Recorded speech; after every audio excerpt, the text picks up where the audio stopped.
So let's talk about the fires in LA and do an update here. Overnight, it was confirmed that 24 people lost their lives to the fires. At least another 16 are still missing. It's pretty low death count considering the devastation you can see, but evacuation is one thing, the destruction of property is another.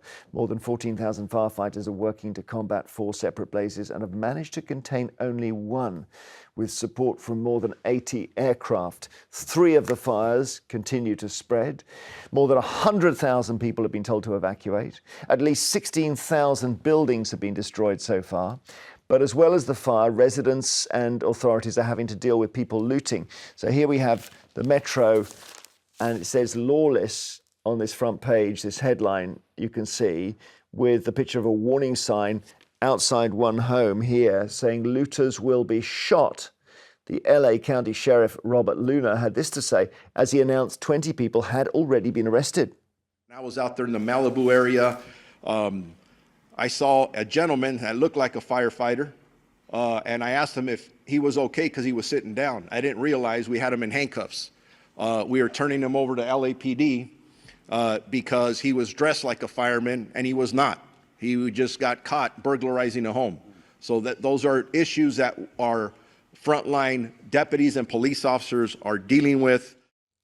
So it's chaotic, isn't it, Jamila? It's terrible. Someone's got a fire uniform and they put it on in a fire and burgle someone? It's outrageous. The fact that people are taking advantage of such a tragedy and it's still going and people are losing their lives, their homes, their livelihoods, and people are taking advantage and robbing houses and yanking up the prices for hotels and rent.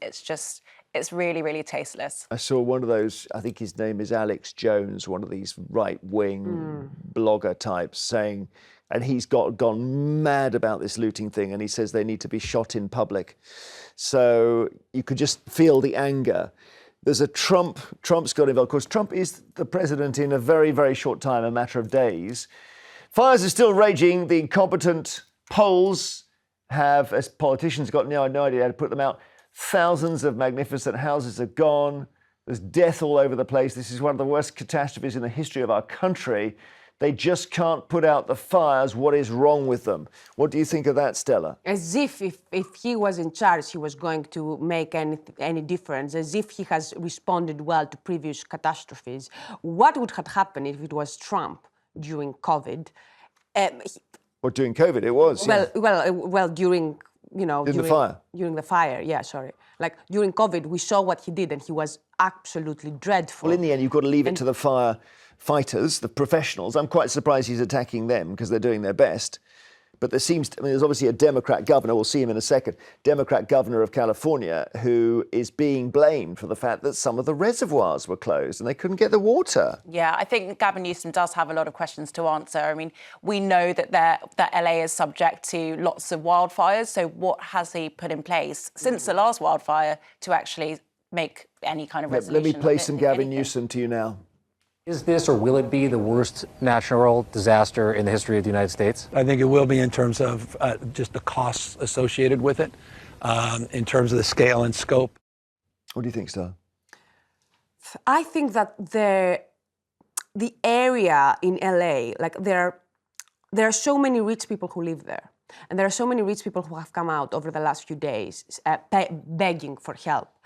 And what I'm thinking is surely there are people there who could be picking up more of the weight of the reaction, of the recovery of this area. What you mean, you're talking about wealthy film stars and that kind of thing? And all sorts of wealthy people, like the Kardashians were online Maybe they begging, like saying, oh, we should all try to help. And there was a TV star who did a GoFundMe page for some of your family members, and people were asking, saying, don't you think that there are probably more deserving people for a GoFundMe page? When you see this plane going over, it's a mystery to me as to how that any amount of water from a plane can do anything by the time it lands. It's just a mist. Yeah. I just don't, unless that's not water, it's something else. I don't know. But it's I don't know why it's coloured pink. Is it just to show? to show, it's a fire retardant, I think, but it's to show them where they've dropped it as well. This morning, the UK papers are picking up on the fact that Meghan, the Duchess of Sussex, has delayed the release of her new Netflix series that was due to come out this week. The producers say it's a heartfelt tribute to the beauty of Southern California. Meghan has said she's delayed the release to focus on the needs of those impacted by the wildfires.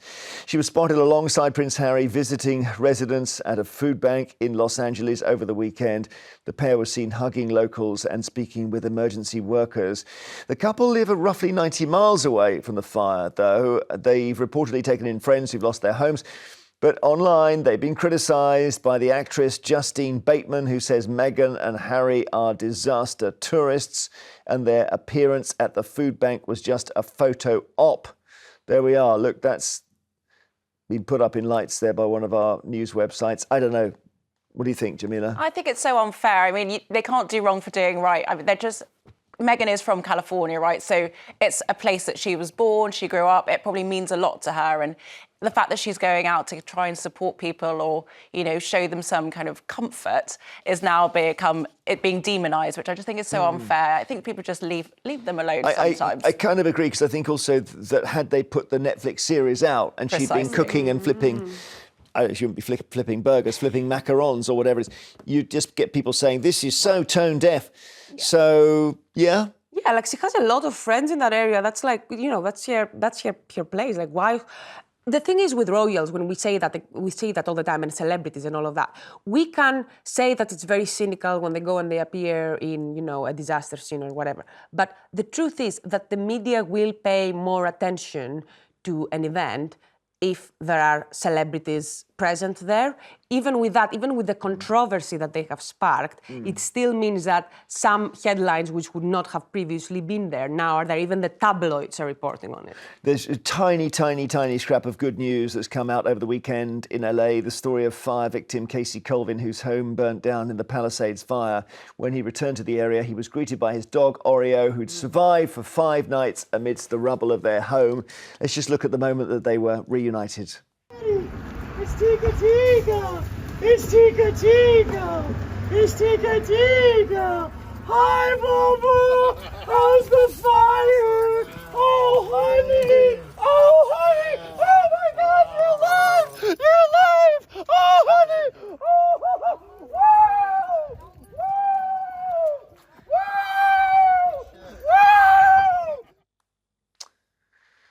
woo! Look, he looked a bit like the dog. Bless him.